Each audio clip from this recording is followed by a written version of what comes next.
ब्रह्ममुरारिसुरार्चितलिङ्गं निर्मलभाषितशोभितलिङ्गं जन्मजदुःखविनाशकलिङ्गं तत्प्रणमामि सदा शिवलिङ्गम्। देवमुनिप्रवरार्चितलिङ्गं कामदहनकरुणाकरलिङ्गं रावणदर्पविनाशकलिङ्गं तत्प्रणमामि सदा शिवलिङ्गम्।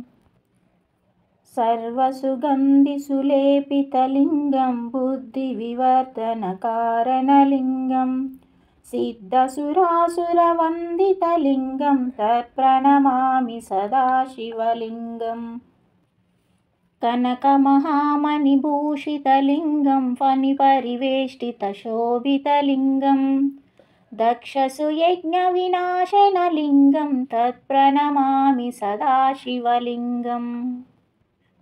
कुङ्कुमचन्दनशोभितलिङ्गं पङ्कजहारसुशोभितलिङ्गं सञ्चितपापविनाशनलिङ्गं तत्प्रणमामि सदा शिवलिङ्गम्।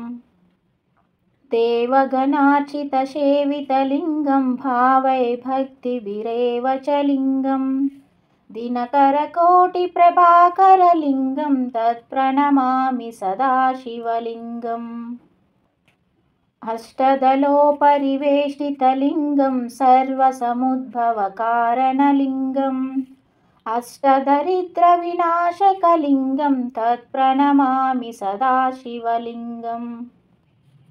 सुरगुरुसुरवरपूजितलिङ्गं सुरवनपुष्पसदार्चितलिङ्गं परमपदं परमात्मकलिङ्गं तत्प्रणमामि सदा शिवलिङ्गम्। लिङ्गाष्टकमिदं पुण्यं यः पठेत् शिवसन्निधौ शिवलोकमवाप्नोति शिवेन सह मोदते।